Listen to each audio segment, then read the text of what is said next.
திண்டுக்கல் மாவட்டத்துல போட்டிருக்காங்க அப்படின்றத ஒரு விளக்கமா தெரிஞ்சுக்கணும். இந்த பாராளுமன்ற மீட்பு மாநாட்டை இந்த திண்டுக்கல் மாவட்டத்துல போட்டா இந்த பாராளுமன்றத்தை மீட்டெடுத்துடலாமானா அது வாய்ப்பு கொஞ்சம் கம்மி தான். ஏன்னா அரசியலா நம்ம எல்லா இடத்துலயும் முக்கியத்துவம் பெறணும்.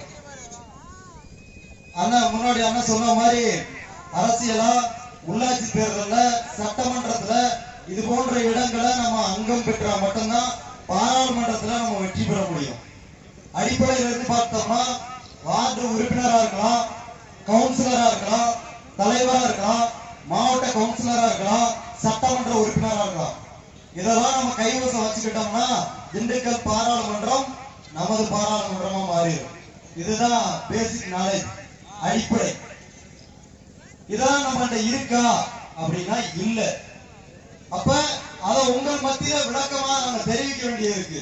இந்த மக்களுக்கு எதனால நம்ம அரசியல் அதிகாரம் இழந்துள்ளோம், காரணம் யார் அப்படின்றத நாங்க சொல்ல வேண்டிய கட்டாயத்துல இருக்கோம்.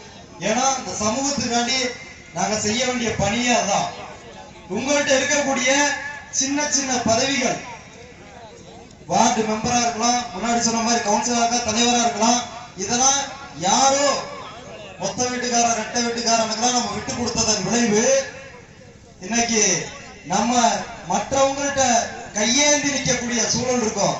கையேந்தினா யார்கிட்ட போய் சாப்பாட்டுக்கு கையேந்தி நிக்கிற, சீட்டு கேட்டு, அரசியல்ல சீட்டு கேட்டு, ஐயா எம்பி சீட்டு கூடியா, எம்எல்ஏ சீட்டு கூடியா இப்படின்னு சொல்லி அந்த அரசியல்வாதிகிட்ட கையேந்தி நிற்கக்கூடிய சூழல் தான் இன்றைய காலகட்டத்தில் நிலவுது. இதெல்லாம் மாற்றுவதற்கு உள்ளாட்சியில மிகப்பெரிய ஒரு மாற்றத்தை நம்ம மக்கள் அனைவருமே கொண்டு வரணும். அது அதிகமா தாய்மார்கள் பத்தியில தான் இருக்கு. தாய்மார்கள் நம்ம சமூகம் சார்ந்த விஷயங்கள நம்மளோட பிள்ளைங்கள்ட்டையும் சரி, ஊர்ல நீங்க மற்றவங்கள்ட்ட பேசுறவங்கள்ட்ட சரி நிறைய நீங்க பேசணும். இன்னும் நிறைய கருத்துக்களை வந்து சொல்லுவாங்க. அந்த கருத்துக்கள்லாம் நீங்க உள்வாங்கிட்டு குளத்துல தான் பார்க்க போவீங்க. அந்த இடத்துல நிறைய விஷயங்களை பேசுவீங்க. அப்போதைக்கு நாங்க இப்ப என்ன பேசுறோமோ அந்த விஷயத்த மக்கள் எல்லாத்துலயும் கொண்டு பேசுனீங்கன்னா நல்லா இருக்கும். அதே மாதிரி இங்க நிறைய மக்களுக்கான கோரிக்கைகள்லாம் இருக்கு. இந்த கோரிக்கைகளுக்கெல்லாம் நாங்க என்ன பண்ணணும் அப்படின்றத அரசு அதிகாரிகள் நினைக்கிறாங்கன்றது தெரியல. ஒரு ஊர்ல சாலை இல்ல, அந்த ஊருக்கு சாலை இல்லைன்னு சொல்லி ஒரு 40 வருஷமா 50 வருஷமா போராடுறாங்க. அங்க உள்ள இருக்கக்கூடிய வீடுகளோட எண்ணிக்கை கிட்டத்தட்ட ஒரு 90ல இருந்து 100 கிராமம் இருக்கு. எங்கன்னு பாத்துக்கிட்டோம்னா சாணார்பட்டி வடக்கு ஒன்றியம் செங்குறிச்சி கிராமத்தில் உள்ள புளியம்பட்டி என்ற கிராமம் கிட்டத்தட்ட 40 ஆண்டுகளுக்கு மேலாக சாலை வசதி இல்லாம ஆத்து ஓடையில நெஞ்சளவு தண்ணீர தான் நடந்து போகணும் மழை பெஞ்சா. அப்படிப்பட்ட ஒரு சூழல்ல தான் அந்த பஞ்சாயத்து வந்து இருந்துச்சு. இந்த தமிழர் தேசம் கட்சியும் வீரமுத்தரையர் முன்னேற்ற சங்கமும் களத்திற்கு சென்ற பின்னால் இன்று அங்கு அந்த மக்களோட சூழல் மாறிக்குன்னா தார் ரோடு போறல, அந்த தார் ரோட போறதுக்கான வேலைகளை செஞ்சுட்டாங்க. இன்னைக்கு அந்த தண்ணிக்குள்ள இறங்கி போக வேண்டியது இல்ல, அதுக்கு பக்கத்திலேயே ஒரு நல்ல ஒரு 10 அடி பாதையை வந்து எடுத்து விட்டுருக்காங்க. அதற்கு என்ன காரணம் அப்படின்னு பாத்துக்கிட்டோம்னா மிகப்பெரிய ஒரு மக்களை கூட்டி மிகப்பெரிய ஒரு ஆர்ப்பாட்டத்தை பண்ணதன் விளைவு தமிழர் தேசம் கட்சியும் வீரமுத்தரையர் முன்னேற்ற சங்கம் இணைந்து ஒரு ஆர்ப்பாட்டத்தை அறிவிச்சோம்.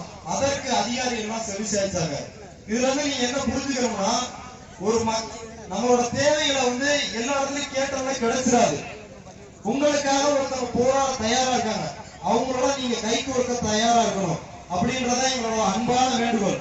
உங்களுக்காண்டி சட்டமன்றத்துல எங்களுக்கு சீட்டு வேண்டும், நாடாளுமன்றத்துல எங்களுக்கு சீட்டு வேணும், மாவட்ட கவுன்சிலரா சீட்டு வேணும், தலைவரா சீட்டு வேணும், கவுன்சிலரா சீட்டு வேணும் அப்படின்னு சொல்லி நாங்க கேட்க தயாரா இருக்கோம். ஆனா எங்கள் பின்னால நீங்கள் வர தயாரா இருக்கணும். பண்ண கே செல்வகுமார் அண்ணன் இருக்காருன்னா 24x7 அடிக்கடி நான் சொல்லிட்டே இருப்பேன். 24 மணி நேரமும் இந்த மக்களை பத்தியே சிந்திச்சுக்கிட்டு இந்த மக்களுக்காகவே ஒரு தமிழ்நாட்டில் ஒரு தலைவர் ஓடிட்டு இருக்காருன்னா அது அண்ணன் மட்டும் தான். இந்த பெருமையா சொல்லிக்கலாம், கௌரவமாவும் சொல்லிக்கலாம், ஆணவமாவும் சொல்லிக்கலாம். வேற எந்த தலைவரையும் சொல்ல முடியாது. இந்த சமூகத்துல உண்மையா இருக்கக்கூடிய தம்பிகள் மட்டும்தான் அண்ணன் பின்னாடி பயணிச்சுட்டு இருக்காங்க. எவ்வளவோ கஷ்டங்கள் இருந்தாலும் அதெல்லாம் கடந்து இந்த மக்களுக்காக ஏதோ ஒரு நல்லது நடந்துராதா அப்படின்ற மிகப்பெரிய ஏக்கத்தோட நாங்களாம் பயணிச்சுட்டு இருக்கோம். எங்களோட நீங்க கை கோர்த்து வருங்காலங்கள்ல வரணும்.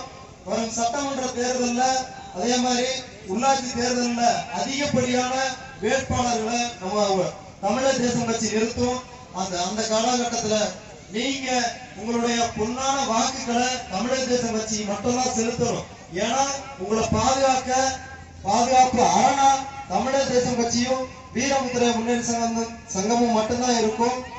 இங்கு வந்திருக்கக்கூடிய அனைத்து தாய்மார்களுக்கும் பெரியவர்களுக்கும் நெஞ்சம் நிறைந்த நன்றியை தெரிவிச்சுக்கிட்டு பெரிய நன்றி.